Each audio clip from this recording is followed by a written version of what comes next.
Salam sejahtera bagi kita semuanya. Selamat beraktivitas. Di sini saya akan memperkenalkan diri terlebih dahulu. Nama saya Jeffy Eliel Tigor Tambulon dengan NIM 2210 1140 1537 dengan kelas 04 LPLP 006 dengan dosen Pak Firman Pratama Eskom Mkom. Di sini saya akan mempresentasikan tugas 2 cloud computing, yaitu artikel yang berjudul Arsitektur Komputing. Dengan abstrak, yaitu arsitektur komputasi merupakan kerangka konseptual yang menentukan struktur, fungsi, dan interaksi antara berbagai komponen dalam sebuah sistem komputer. Arsitektur komputasi memainkan peran kunci dalam menentukan kinerja, efisiensi, dan skalabilitas sistem komputer dengan kata kunci arsitektur komputasi. Apa sih arsitektur komputasi? Arsitektur komputasi itu merupakan landasan utama dalam perkembangan teknologi informasi. Dari konsep dasar seperti arsitektur von Neumann hingga paradigma baru seperti komputasi kuantum dan komputasi awan. Evolusi ini mempengaruhi cara kita memahami dan merancang sistem komputer. Tulisan ini akan membahas berbagai aspek arsitektur komputasi, termasuk perkembangan terbaru dan pentingnya kinerja, efisiensi, dan skalabilitas dalam perkembangan dalam desain sistem komputer modern. Dengan pemahaman yang mendalam tentang arsitektur komputasi, kita dapat merancang solusi komputasi yang lebih efektif dan sesuai dengan kebutuhan masyarakat modern. Metode penelitian yang saya dapatkan itu yang pertama mengidentifikasi masalah. Pada tahapan awal, penelitian dilakukan dengan mengidentifikasi tiga hal yaitu kajian literatur pendukung, pengumpulan data, dan penentuan ruang lingkup penyelesaian masalah. Pada tahapan ini, kajian literatur dilakukan tiga aspek, yaitu hasil penelitian terlebih dahulu, jurnal penelitian, dan undang-undang yang mengikat perihal layanan kesehatan. Yang kedua ada analisis dan pemetaan. Dari analisis dan pemetaan ini saya mendapat dua materi, yaitu bara metal, sumber daya fisik sebuah server tanpa lapisan virtualisasi di atasnya. Yang kedua ada teknologi virtualisasi virtual machine atau VM, yaitu memungkinkan pengguna untuk beberapa sistem operasi yang berbeda di atas sebuah server fisik tunggal melalui hypervisor. Setiap mesin virtual berjalan sebagai entitas independen dengan sumber daya yang dialokasikan daripada perangkat keras fisik. Yang ketiga ada teknologi virtualisasi kontainer, yaitu memungkinkan pengguna untuk menjalankan aplikasi dan layanan dalam lingkungan terisolasi yang disebut kontainer. Yang keempat ada studi kasus dengan teknologi virtualisasi kontainer untuk membangun dan mengelola infrastruktur microservice. Dalam sebuah studi kasus ini, sebuah perusahaan teknologi menggunakan teknologi virtualisasi kontainer untuk membangun dan mengelola infrastruktur microservice mereka. Di sini ada dua definisi, yaitu definisi arsitektur dan arsitektur komputasi. Apa sih definisi arsitektur tersebut? Yaitu kerangka konseptual yang menentukan struktur, fungsi, dan interaksi antara berbagai komponen dalam suatu sistem. Yaitu dalam konteks komputasi atau teknologi informasi arsitektur merujuk pada rancangan dan organisasi sistem komputer. Nah, di sini termasuk perangkat keras, perangkat lunak, jaringan, dan komponen lainnya yang memberikan landasan bagi pengembangan, implementasi, dan pengoperasian sistem tersebut. Yang kedua ada definisi arsitektur komputasi. Apa sih definisi tersebut?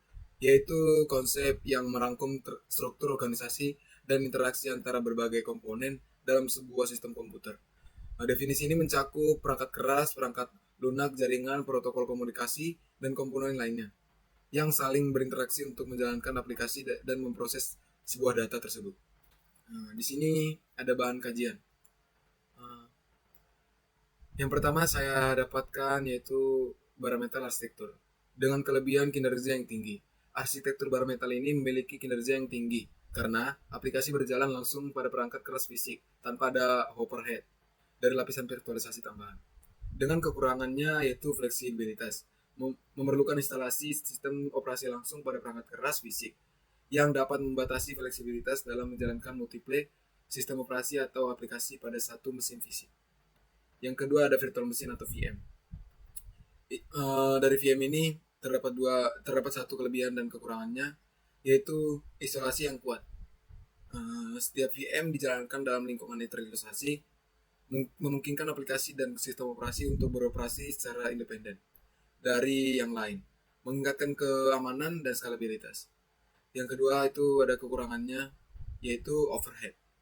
Teknologi virtualisasi memperkenalkan overhead tambahan karena adanya hypervisor yang dapat mempengaruhi kinerja sistem keseluruhan dibandingkan dengan arsitektur bare metal.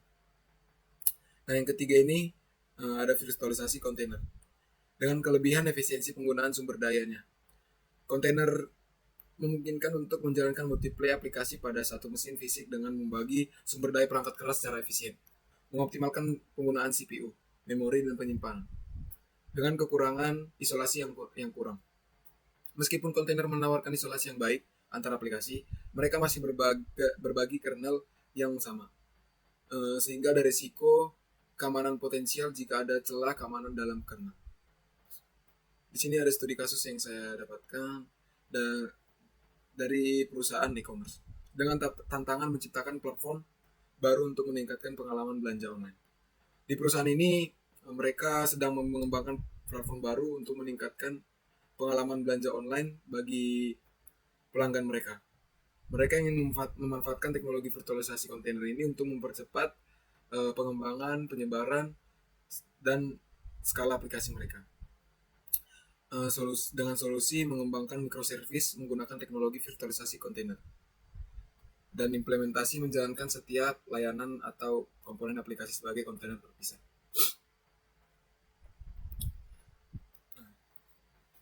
Di pengembangan microservice ini, perusahaan ini memutuskan untuk mengadopsi arsitektur microservice untuk platform mereka. Mereka menggunakan teknologi virtualisasi kontainer untuk menjalankan layanan atau komponen aplikasi sebagai kontainer terpisah.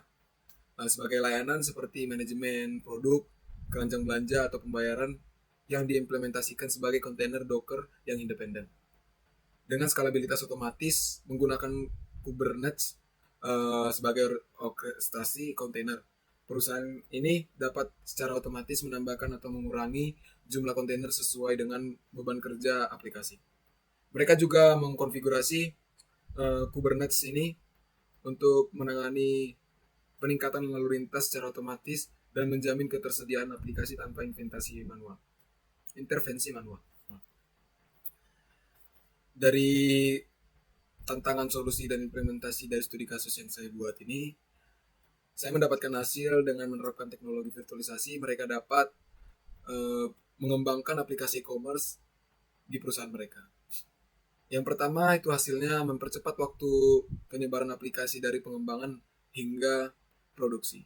Yang kedua mereka bisa meningkatkan efisiensi penggunaan sumber daya perangkat keras dan mengurangi biaya infrastruktur dengan menggunakan kontainer Docker. Yang ketiga, menciptakan lingkungan pengembangan yang konsisten dan terisolasi antara tim pengembangan uji dan produksi. Dengan demikian, penggunaan virtualisasi kontainer telah membantu perusahaan ini mencapai tujuan mereka dalam meningkatkan pengalaman belanja online bagi pelanggan mereka dengan mempercepat pengembangan dan penyebaran platform e-commerce mereka. Kesimpulan yang saya dapatkan yaitu bare metal, virtual machine, dan kontainer merupakan 3 teknologi virtualisasi utama dengan kelebihan dan kekurangannya masing-masing. Pemilihan ini teknologi bergantung pada pengguna yang akan memilih secara tepat. Baik, demikianlah presentasi dari tugas 2 call computing artikel yang berjudul arsitektur komputasi. Kurang lebihnya mohon maaf. Sekian dari saya. Terima kasih.